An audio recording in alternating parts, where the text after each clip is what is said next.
बबलू पहलवान हत्याकांड में हुए बड़े खुलासे, पैरों तले से खिसक जाएगी जमीन। वरिष्ठ वकील शिवराज मलिक ने लगाया बड़ा आरोप। पुलिस की सभी थ्योरी गलत। क्या अभिषेक मलिक ने नहीं किया अपना परिवार खत्म? 5 लाख रुपए के लिए ही क्यों अभिषेक करेगा हत्या? आखिर कौन कर रहा है केस की फंडिंग?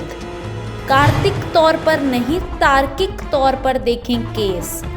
पुलिस ने किया वकील का काम आसान। कार्तिक को क्लीन चिट देने का मतलब अभिषेक समलैंगिक है ही नहीं। अब चौहरे हत्याकांड में होगी सीबीआई जांच। इन सभी सवालों के जवाब अभिषेक मलिक के वरिष्ठ वकील शिवराज मलिक ने दिए हैं। शिवराज मलिक का कहना है कि पुलिस ने अपनी वाहवाही लूटने के लिए परिवार में जिंदा बचे इकलौते बेटे अभिषेक को फंसा दिया है। पुलिस की थ्योरी पर शुरू से ही कई वकीलों ने सवाल उठाए थे और अब शिवराज मलिक भी उन्हीं में से एक हैं। उनका कहना है कि पुलिस ने कार्तिक को क्लीन चिट देकर उनका काम आसान कर दिया है, क्योंकि कार्तिक को इनोसेंट बताने का मतलब ये है कि अभिषेक समलैंगिक है ही नहीं। इतना ही नहीं, मर्डर के दिन अभिषेक हत्या आरोपी नहीं था, लेकिन उसके नाम पर कंप्लेंट पुलिस द्वारा रजिस्टर्ड क्यों नहीं करवाई गई? क्यों मामा के नाम पर ही कंप्लेंट रजिस्टर्ड हुई? वही नेहा को अकेले मेदांता अस्पताल ले जाने की बात पर उन्होंने कहा कि मेडिकल के रूल्स के खिलाफ जाकर अभिषेक की बहन को मामा के साथ अनऑथराइज्ड तरीके से ही क्यों भेजा गया, उसका भाई उसके साथ क्यों नहीं गया? उनका कहना है कि अभिषेक के पास इतना पैसा था कि वो हंसी खुशी रह सकता था, उसको अपना परिवार खत्म करने की या मारने की ज़रूरत नहीं थी। ये वो सवाल हैं जिनका जवाब हर कोई चाहता है। थ्योरी पहले भी वही थी, अब भी वही है, लेकिन अब एक प्रश्न चिन्ह के साथ रोहतक के बहुचर्चित हत्याकांड को देखा जा रहा है। अभिषेक हत्यारा है या नहीं, ये आगे की जांच में सामने आएगा। फिलहाल पुलिस द्वारा बुने गए झूठे ताने बाने को लेकर शिवराज मलिक गंभीर दिखे तथा इस केस को पीएस आलूवालिया और शिवांश मलिक के सहयोग से पंजाब एवं हरियाणा हाईकोर्ट में पहुंचने की तैयारी में है। मैं 1/11/2020 को इफेक्टिवली प्रभावित तौर पर इस केस के अंदर वकील हुआ था, जब अभिषेक ने कोर्ट के अंदर बयान दिया कि मेरा एडवोकेट जो है वो शिवराज मलिक रहेंगे। एंड सेम डे मैंने आपके संज्ञान के अंदर सारी बातें उस दिन की ले आया था, उसको रिपीट करने की जरूरत नहीं है। और मैंने उस दिन एक आश्वासन दिया था कि मैं कोर्ट के अंदर कुछ एप्लीकेशन उसके लिए लगाऊंगा।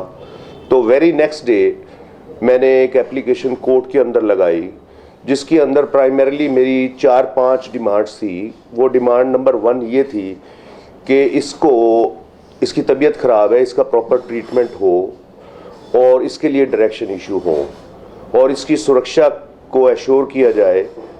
और तीसरा ग्राउंड उसका लिया था कि इसकी कैंटीन की फैसिलिटी या जो भी एक कैदी को फैसिलिटी मिलती है वो इसकी मिले। तो उसके ऊपर कोर्ट ने ऑर्डर पास किया जेल अथॉरिटीज़ के नाम पे कि इनका कानून के अंदर जो अधिकार बनता है इनको वो मुहैया करवाया जाए। उसके बाद मैंने same letter court jail authorities को भी पोस्ट किया और उन्होंने मेरे को एश्योर किया वर्बली कि इसका जो भी अधिकार बनता होगा वो इसको मिलेगा। तो इसकी एवज के अंदर आज से 5-7-10 दिन पहले उसकी कैंटीन फैसिलिटीज़ शुरू हो गई, उसको ट्रीटमेंट मिल गया। और जो सुरक्षा की बात है वो 15 तारीख को पता चलेगा कि किस सेफ्टी के साथ वो लेके आते हैं। और उसको लाइब्रेरी फैसिलिटी, क्योंकि वो स्टूडेंट रहा है तो वो उसको पढ़ने के लिए बुक्स वगैरह भी उसको मिल गई हैं। फिर उस लड़के का जब वो जेल के अंदर चला गया था तो मेरे सुनने में आया कि उसकी इच्छा ये थी कि सीबीआई की इसकी डिमांड हो और उसका केस जो है इंडिपेंडेंट एजेंसी वो करे। ऑफ लेट जब मेरी उससे बात हुई तो मैं आप लोगों के संज्ञान के अंदर नोटिस के अंदर लाना चाहता हूं। उसने कहा कि मेरे ऊपर जो आरोप लगने थे वो आरोप तो लग चुके हैं और उसकी एवज के अंदर मैं कोर्ट के अंदर भी जेल में भी जा चुका हूं। और अब जो इसका फेट या फैसला होगा वो कोर्ट से होगा। लेकिन मेरी ये भावना आप जरूर प्रकट कर दें समाज के अंदर थ्रू मीडिया, कि मीडिया को पुलिस ने टोटली गुमराह किया है। वो कारण पुलिस वाले ही बता सकते हैं कि किस वजह से। जैसे पहली थ्योरी पुलिस की आई थी कि इसके पिताजी ने इसकी जायदाद जो है इसकी बहन के नाम पर कर दी, इस वजह से इसके दिमाग के अंदर रंजिश थी। तो उसके बारे में उसने मेरे को बताया कि उसके नाम पर प्रॉपर्टी हो ही नहीं सकती थी, क्योंकि उसकी जो बहन है वो माइनर थी। जब माइनर के नाम पर प्रॉपर्टी हो जाती है तो उस प्रॉपर्टी के साथ कभी भी बिना कोर्ट की परमिशन के कोई डील नहीं कर सकता। और उसके पिताजी जो थे वो प्रॉपर्टी डीलर थे। दूसरी, उन्होंने ये कहा कि जी मेरा इंस्टाग्राम, मेरी फेसबुक, मेरी लाइफस्टाइल सारी की सारी ओपन है। उसके अंदर देखें कि मेरे पिताजी ने, माँ बाप ने, मेरे परिवार ने मेरे को सारी सुख सुविधा दे रखी थी, कि मेरे पास गाड़ी भी थी, पढ़ने की एक अच्छी वो जगह भी थी, केबिन क्रू का वो केस कर रहा था जिसकी सालाना फीस बहुत लंबी चौड़ी है, उसके उठना बैठना पहनना, और वो भी सारा ऐसा था जो कि उसको बिना माँ बाप की फाइनेंशियल हेल्प के नहीं मिल सकता था। तो उसके पास किसी तरीके की कमी नहीं थी, वो अपने घर का एक लाडला बेटा था। तो उसकी ये पुलिस की ये थ्योरी कि इसको अपने जेंडर चेंज करने के लिए पैसे चाहिए थे और वो 5 लाख रुपए चाहिए थे, इस वजह से। या तीसरी थ्योरी कि इसको 5 लाख रुपए अपने दोस्त को देने थे, ये थ्योरी बड़ी गलत है। और इसके लिए तो उसके पास जो है सारी चीज अवेलेबल थी, अगर उसने मदद करनी थी तो वो कर सकता। तो उसके कहने का भाव ये था कि ये पुलिस ने जो है गलत थ्योरी बनाकर उसको इस केस के अंदर झूठा फंसाया गया। और मेरा पक्ष आज तक मीडिया के सामने और समाज के सामने, खास तौर पर उसका जो जोर था कि मेरे करीबी रिश्तेदार जो जीवित है उन तक नहीं पहुंचा, और मेरे को वो गुनहगार मान रहे हैं। इस एवज के इस बात को रखने के लिए मैंने आपके सामने उसका ये पक्ष भावना रख दी है। दूसरा, उसकी डिमांड थी कि मेरे केस के अंदर सीबीआई जांच की डिमांड करी जाए। इसके लिए मैंने कम से कम 70-72 letter from SHO rank to president and from chief justice of India और chief justice of Punjab and Haryana high court, जिसको भी मैं भेज सकता था, इंक्लूडिंग डीजीपी की। और उसके अंदर मैंने कुछ ग्राउंड्स भी लिखे कि इन आधार के ऊपर इसकी इन्वेस्टिगेशन जो है इंडिपेंडेंट एजेंसी से करवाई जाए।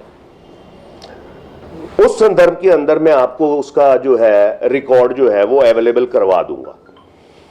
फिर सबसे पहले मैंने नेशनल ह्यूमन राइट कमीशन को एक रिप्रेजेंटेशन बनाकर भेजी, जो कि मेरी वहां पर रिसीव हुई नेशनल ह्यूमन कमीशन में और रजिस्टर हुई as case number 2881/7/17 of 2021 on the complaint on the representation made by me। तो ये रजिस्टर हुई। उसके बाद NHRC ने इस केस के अंदर एक उनका जरिया होता है, वो कंप्लेंट दर्ज कर ली। उसकी भी कॉपी मैं आपको मुहैया करवा दूंगा। और उन्होंने डायरेक्शन इशू कर दी डीजीपी को कि हमें इसके अंदर एक्शन टेकन रिपोर्ट दी जाए कि आज तक क्या हुआ है। उसकी एक कॉपी उन्होंने निकाल देना, उसकी एक कॉपी उन्होंने डीजीपी को भी भेज दी कि इसके अंदर आपने क्या स्टैंड लेना है। ये नेशनल ह्यूमन राइट कमीशन ने उनको भेज दी है, उसकी कॉपी भी मैं आपको अवेलेबल करवा दूंगा। उसके बाद सारे ग्राउंड्स लेकर मैंने Shivansh Malik advocate and mister Pritendra Ahluwalia advocate के थ्रू हमने एक पिटीशन सीबीआई की डिमांड के लिए हाई कोर्ट के अंदर भी फाइल कर दी है, जो कि वहां की रजिस्ट्री के अंदर दर्ज हो चुकी है और सोमवार को या नेक्स्ट वीक ये मैटर किसी वक्त भी टेकन अप हो जाएगा। और उसके अंदर जो मैंने ग्राउंड्स हैं, जो पुलिस की कमियां रही हैं, उन सबको हाईलाइट किया है। और उसकी डिटेल्स अगर मैं आपको बताने लगा तो आपका बहुत टाइम चला जाएगा। और वैसे भी आप उसको पढ़ेंगे तो पढ़ने से आपके नोटिस में आ जाएगा, because that amounts to public document. अगर मैं उसके बारे में कोई भी कमेंट करूंगा तो मामला as per my opinion is सब जुडिस, तो मेरे को उसके बारे में कोई कमेंट नहीं करना चाहिए। तो इस मामले के अंदर लेकर हमने सीबीआई की भी डिमांड कर ली है और उसके अंदर हमने पुलिस इन्वेस्टिगेशन के अंदर जो जो कमियां रही हैं वो हमने हाईलाइट करी हैं कि इन ग्राउंड्स के ऊपर हमारी सीबीआई की डिमांड हो। तो मैंने इन 14 दिन के अंदर, जो नेक्स्ट डेट 15 तारीख है, उसके अंदर मैंने जो कार्रवाई की है उस चीज के लिए मैं आपको अप्राइज करवाने के लिए मैंने ये सारी आपसे निवेदन किया था कि मेरी ये प्रेस कॉन्फ्रेंस कर लें। आपकी अभिषेक से मुलाकात कब हुई थी? मेरी अभिषेक से मुलाकात नहीं हुई। मेरे से अब जो अभिषेक से जेल के अंदर मुलाकात हुई थी, उसी मुलाकात के अंदर ही मेरे बात हो गई थी, कोर्ट के अंदर ही मेरी बात हो गई थी। अच्छा, कोर्ट में ही आपकी ये बातचीत हो गई थी। मैं कभी जेल नहीं गया, लेकिन उसके डॉक्यूमेंट्स, उसकी जो बातें थी वो मेरे को उसने बड़ी प्रिसाइजली, बड़ी डिटेल के अंदर कोर्ट के अंदर बता दी थी। 1 तारीख को हुई थी। फिर वो तो उसने प्रॉब्लम बताई थी, आपने भी उसका सोल्यूशन भी हो चुका है? नहीं, प्रॉब्लम बताई उस दिन, लेकिन उस दिन तक कोई मैंने रिप्रेजेंटेशन कोर्ट के अंदर नहीं दी थी। नहीं, आपने जैसे को उसका जेल के अंदर जो उसके अधिकार थे उनकी डिमांड आपने की थी, आपका कहना कि जेल अथॉरिटी ने पूरा कर दिया। आपको कैसे इन्फॉर्मेशन मिली? ये मैं बताता हूँ कि जैसे ही मेरे को इसका मैंने कहा तो हाँ, इसको एक फोन फैसिलिटी मिलती है कि ये अपने वकील से बात कर सकता है। वो फोन फैसिलिटी इसको पहले नहीं मिली हुई थी, और मिली हुई थी तो उसका अधिकार उसके पहले वाले काउंसिल के पास था। उसके बाद वो अधिकार मेरे पास आया, तो उस संदर्भ के अंदर जो जो नेसेसरी चीजें उसकी मिलती हैं वो मेरे को फोन से सूचित हो जाता है। Telephonically, yes. सर, समाज में 2 तरीके के लोग होते हैं, जैसे आप भी जानते हैं, आपके प्रोफेशन में भी है, हमारे प्रोफेशन में भी है। आपके प्रोफेशन के लोगों से ये सुनने को मिला है कि शिवराज सिंह मलिक तो बिना पैसे के तारीख पर भी नहीं जाते, तो इसकी जो फंडिंग है वो कौन कर रहा है इस केस पे? देखिए, पहली बात की ये धारणा कि शिवराज मलिक बिना पैसे के तारीख पे भी नहीं जाता, ये धारणा बड़ी गलत है। I can site multiple number of illustration जहां पर मैंने फ्री ऑफ कॉस्ट केसेस किए हैं, और समाज की जिस जगह भी पॉसिबली हेल्प हो सकी है की है। दूसरा कि नहीं जाता तो मेरे कुछ प्रोफेशन स्टैंडर्ड तो मेरे हैं, उनको मैं जरूर मीट करता हूं।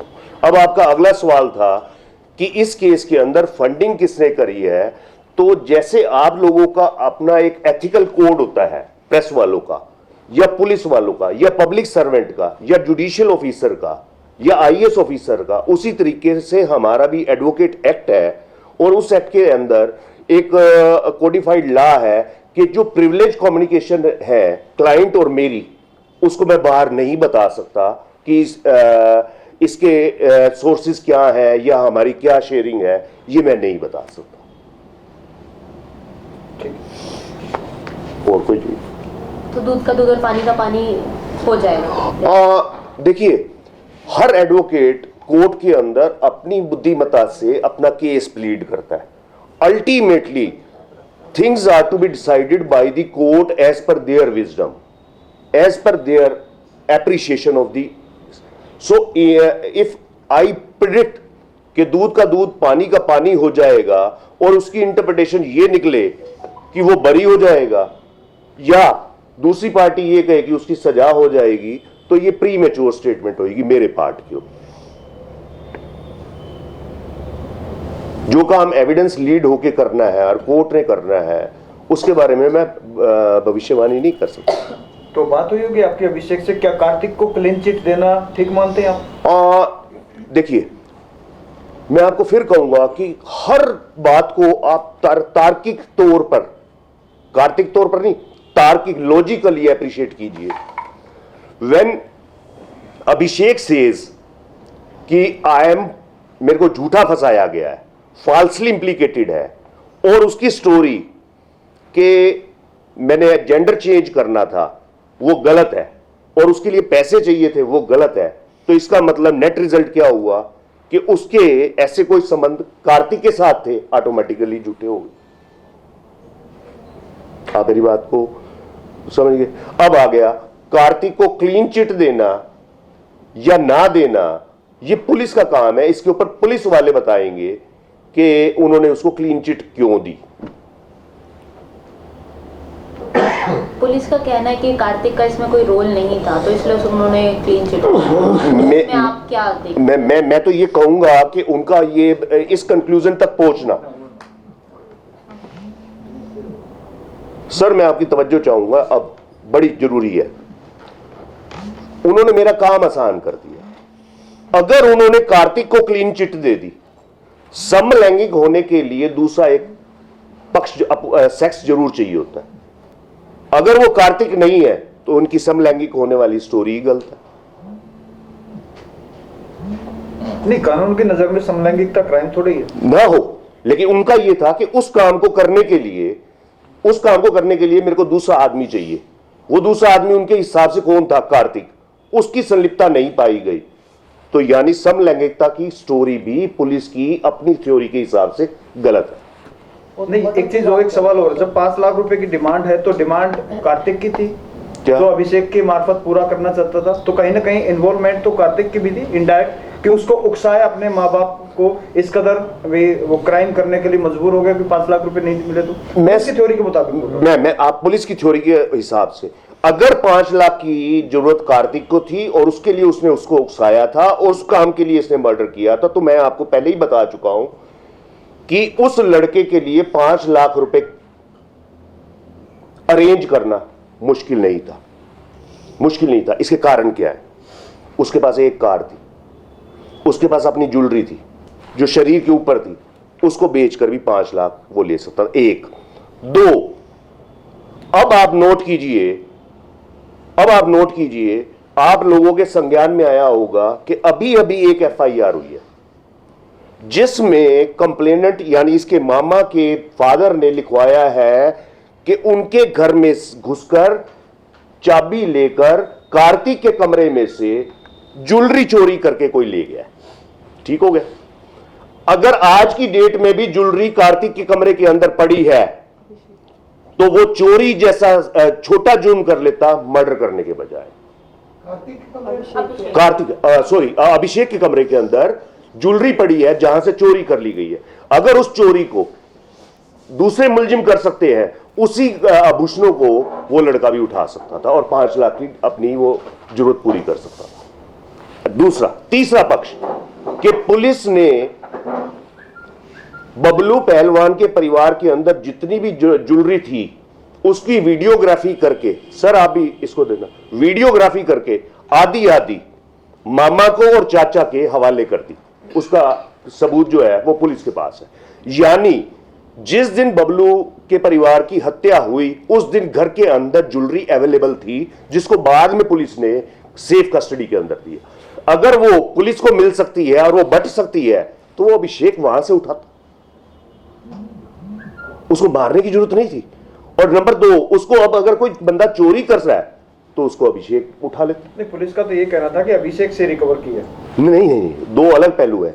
एक FIR दर्ज हुई है अभी, और दूसरी मैं आपको एक फैक्ट बता रहा हूं कि पुलिस ने उसकी जितनी भी जदादी कागज थे उनके 2 डिस्ट्रीब्यूशन कर दिए। आधी उसके चाचा साइड को दे दी और आधी जो है मामा साइड को दे दी। उसकी वीडियोग्राफी बनी हुई है। अब आपकी जो थ्योरी है कि उसके शरीर से ज्वेलरी हटाई, जिस मुलजिम के पास कमरे के अंदर ज्वेलरी है वो अपने माँ बाप के शरीर से ज्वेलरी क्यों हटाएगा? क्या अपने खिलाफ सबूत पैदा करेगा? और नंबर 2, और उसी केस के अंदर बहन के शरीर के ऊपर तो ज्वेलरी पूरी पड़ी हुई है। ये पुलिस का केस है।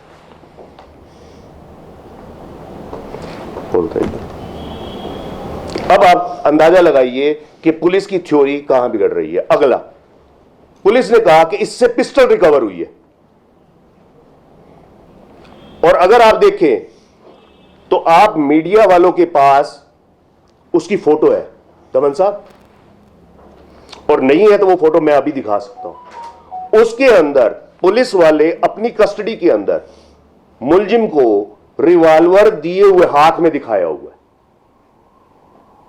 अगर उसने ये रिकवर करवाया है नहर के पास से तो इसको सील होना चाहिए था, इसको सील होना चाहिए था। और अगर ये इसके हाथ में है, इसके हाथ में है, तो यानी ये नहर से रिकवर नहीं हुई। वो फोटो दिखा दो एक, आपकी फेसबुक पर यूट्यूब पर उसकी ये फोटो है जिसके अंदर पुलिस वाला उसके हाथ के अंदर पिस्टल दिए हुए है। वो कह रहे थे झाड़ियों में से, ओमेक्स की झाड़ियों में से निकली। कानून के अंदर जैसे ही कोई चीज बरामद होती है उसको सील कर दिया जाता है उसी जगह पर, उसी जगह पर। ये लीगल इनकम्पेंसी है पुलिस वाले के ऊपर, वो मुलजिम के हाथ में कभी नहीं आ सकता। अगर ये पहले है तो जेएनएल से नहीं है, और अगर जेएनएल से है और ये बाद में है तो रिकवरी झूठी। दो चीजें इकट्ठी नहीं हो सकती। वो फोटो दिखा दो जरूर, वो तो देखा था भास्कर में ही है ना वो। और वो हमने नेशनल ह्यूमन राइट कमीशन को विद फोटोग्राफ वो रिप्रेजेंटेशन भेजी। उसी जगह तो भास्कर टीम तो अब आपने केस स्टडी किया है, जैसे 10-15 दिन हो गए आपको स्टडी किए हुए, तो अभी आपको क्या लग रहा है परिवार की कितनी एक संलिप्तता? नहीं, ये आपकी गलत मान्यता है कि मैंने केस स्टडी कर लिया है। मेरे पास तो आज की डेट के अंदर जैसे आप लोगों के पास 3 कागज है, ऐसे ही मेरे पास 3 कागज है।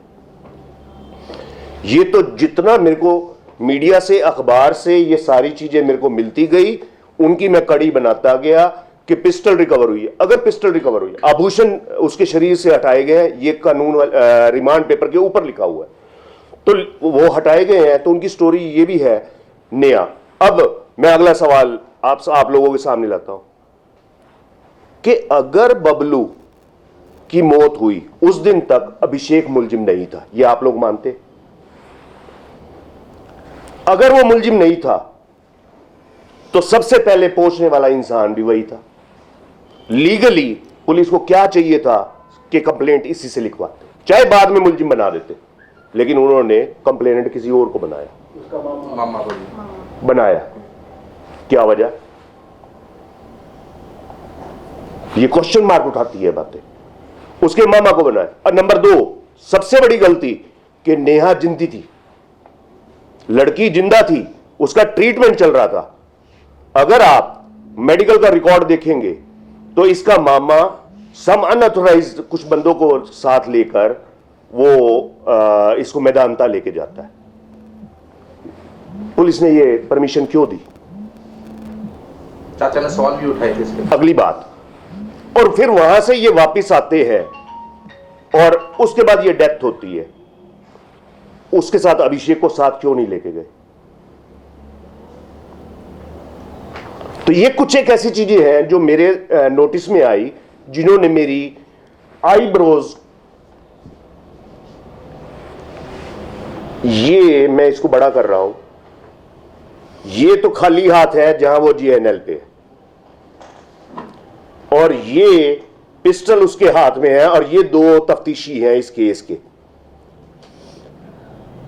अगर तो ये जीएनएल से मिल गई है तो ये सील होनी चाहिए थी, और अगर ये जीएनएल से पहले की है तो ये पहले ही रिकवर हो चुकी है, तो वहां से रिकवरी झूठी दिखा रखी है।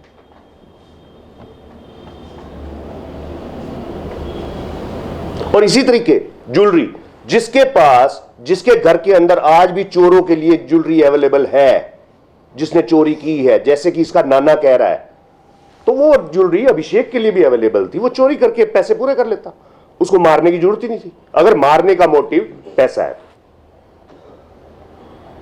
और दूसरा, आप लॉजिकली सोचिए, शरीर से कितने की ज्वेलरी उठी होगी और कितने की उसने छोड़ दी?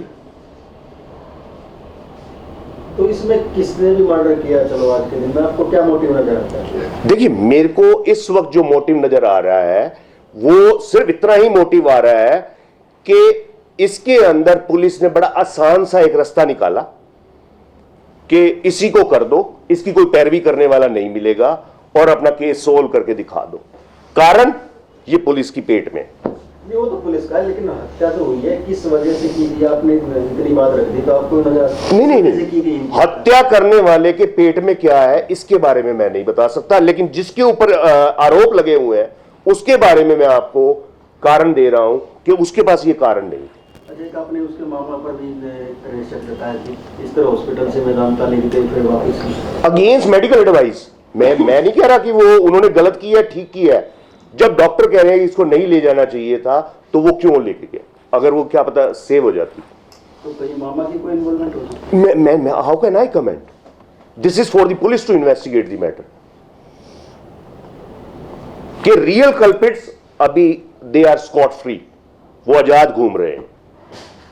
पुलिस की एक थ्योरी और है कि कार्तिक को इसके बारे में कुछ नहीं पता। जब एक बंदे को आप इतना क्लोज बता रहे हैं और दूसरी तरफ ये कहते हैं कि इसके संज्ञान में कुछ भी नहीं कि अभिषेक के मन में क्या चल रहा है, अगर उसने मर्डर किया है तो शायद थोड़ा बहुत तो अंदाजा हो जाता है। आप ये मान के चल रहे हैं कि मर्डर इसने किया है, जबकि मैं अपनी प्रेस कॉन्फ्रेंस में कह रहा हूं कि ये निर्दोष है। नहीं, मैं नहीं कह रहा मर्डर, मैं पुलिस के मुताबिक बता रहा हूं। पुलिस के मुताबिक आप अपना क्वेश्चन रिपीट करेंगे? मेरा क्वेश्चन ये है कि पुलिस का कहना है कि कार्तिक को अभिषेक के दिमाग में, दिल में क्या चल रहा था किसी तरह की कोई नॉलेज नहीं। कार्तिक पूरी तरह से इनोसेंट है। जब उस बंदे के लिए होटल में रूम बुक करा सकता अभिषेक, वो वहां से पैसे लेने के लिए आया पुलिस के मुताबिक, और उसको नॉलेज नहीं, उसको क्लीन चिट और ये मर्डर। तो आपका सवाल क्या है? मेरा सवाल ये है, क्या कोई बंदा ऐसा हो सकता है कि इतना क्लोज होने के बाद, इतने रिलेशन में, कि उसको उसकी एक किसी भी एक्टिविटी के बारे में कोई पता नहीं चले? किसकी एक्टिविटी? अभिषेक। तो इसका मतलब फिर आप पुलिस की थ्योरी को ये सपोर्ट कर रहे हैं? मैं सपोर्ट नहीं कर रहा, मैं भी सवाल उठा रहे। तो मेरा इसका जवाब ये है कि जब अभिषेक as per my opinion, as per my logic, as per my reasoning इसने मर्डर किया ही नहीं है, तो उसका किसी चीज को पता कार्तिक को हो ही नहीं सकता। इसलिए कार्तिक को क्लीन चिट देने के ऊपर मेरे को तो कोई वो नहीं है। लेकिन पुलिस ये बताए कि उनका समलैंगिकता का केस था, वो मेरा कार्तिक के साथ था। अगर वो उसकी संलिप्तता मेरी समलैंगिकता के अंदर नहीं है तो मेरे पास पैसे ऐंठने का या लूटने का भी कोई कारण नहीं है। क्योंकि समलैंगिकता के लिए एक सेक्स और चाहिए, एक आदमी, एक पर्सन, एक व्यक्ति और चाहिए। लड़की को लड़की चाहिए और लड़के को लड़का चाहिए। समलैंगिकता यही होगी ना। और अगर इसके साथ वो लड़का नहीं है तो उनकी पुलिस की थ्योरी अपने हिसाब से फेल है। तो सर नहीं, होटल में तो मान रहे ना, होटल में रुकने में आप और मैं रुक जाएंगे तो क्या मतलब निकालोगे इसका? अच्छे दोस्त है। पुलिस की थ्योरी के मुताबिक, हाँ, पुलिस की थ्योरी के मुताबिक ही सवाल कर रहे हैं। मैं कह रहा हूं तो होटल में रुकने से क्या ऑब्जेक्शन आप ले सकते हैं, या उसमें क्या मोटिव निकाल सकते हैं कि उसका घर है इस वजह से उसने उसको वहां क्यों ठहराया? तो आपको फेसबुक के ऊपर, इंस्टाग्राम के ऊपर दोनों की फैमिली, शायद अगर मैं ठीक हूं कि विदेशों में भी घूमने गए हैं, हिमाचल में भी घूमने गए हैं, अलग अलग जगह के अंदर दोनों फैमिली, रोहतक में भी इकट्ठे घूमे, तो यानी पारिवारिक संबंध। उस दिन अगर नानी आई हुई है और घर में जगह नहीं है या कुछ है, कोई कारण होगा, वो होटल में रह रहा है 3 दिन से, कोई बुराई नहीं। और ये दिन में आ जाता है, रात को उसके पास रहता है। This is not unnatural behaviour. तो सर अभिषेक ने कुछ तो बताया होगा उस दिन एग्जैक्टली हुआ क्या था, या उसे पता क्या लगा था? अगर वो निर्दोष है, उसे नहीं पता मर्डर किसने किया या उसने नहीं, तो उस दिन कुछ तो उसको पता लगा।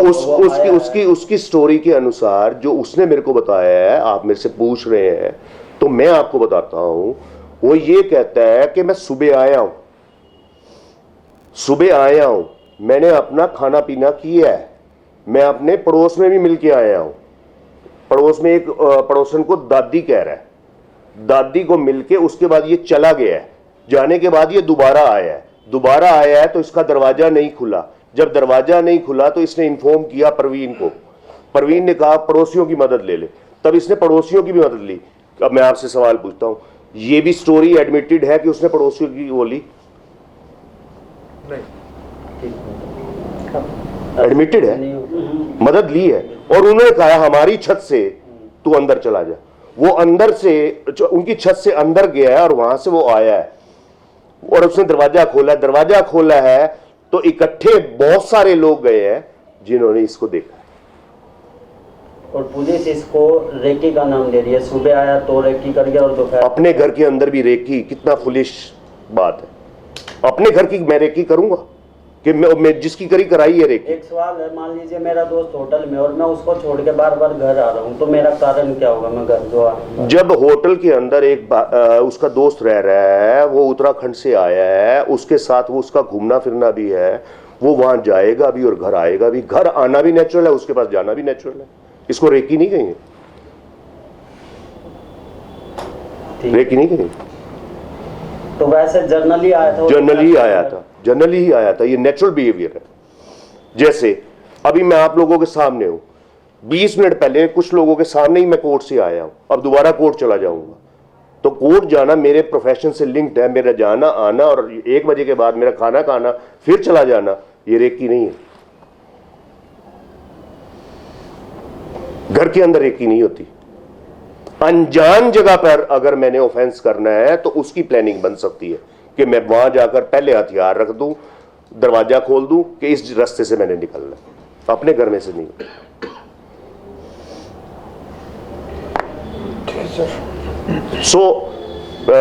मैंने अपने लेवल के ऊपर एक कोशिश की है कि उसका पक्ष रखने के लिए कि ये उसका पक्ष है, ये सारी बातें हैं। तो आप लोगों को जो पुलिस ने बताया है उसके जो है पीछे जो है लॉजिक या रीजनिंग स्टैंड नहीं कर रही। मतलब आपका कहने का मतलब ये है कि पुलिस जो है केस को सॉल्व नहीं कर पाई। पुलिस इसके अंदर उसने आसान रास्ता निकाला कि इसका एक बेटा है, इसी को कर दो और सारा केस सोल्व हो गया। रीजन इसके पीछे क्या है, ये पुलिस वाले ये देखने वाली बात। इसी वजह से जो असली कल्प्रिट है उसको पुलिस नेल नहीं कर पाई, इसलिए उन्होंने ये आसान रास्ता ढूंढ लिया। ये आसान रास्ता ढूंढ लिया। नेल नहीं कर पाई या नेल करने के बाद उन्होंने डीनेल कर दिया है, ये अलग बात। इसी वजह से हमने सीबीआई की इंक्वायरी मांगी है। इसी वजह से हमने नेशनल ह्यूमन राइट कमीशन को भी रिक्वेस्ट करी है कि हाँ सर, मैं आपको अवेलेबल करवा देता हूँ और राइटली रेडिली नोट अवेलेबल मेरे पास है।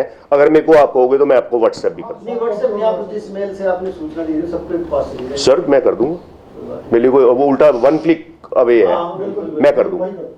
तो फिर भी किसी को दिक्कत आए तो आप बेशक मैं आपको नंबर दे दूंगा, अपने जूनियर मिस्टर रोहित है तो उनका दे दूंगा, आप उनसे कर ले, वो आपको व्हाट्सएप करवा दें। तो ये आज मेरा मकसद था कि आप लोगों को बताना। 15 तारीख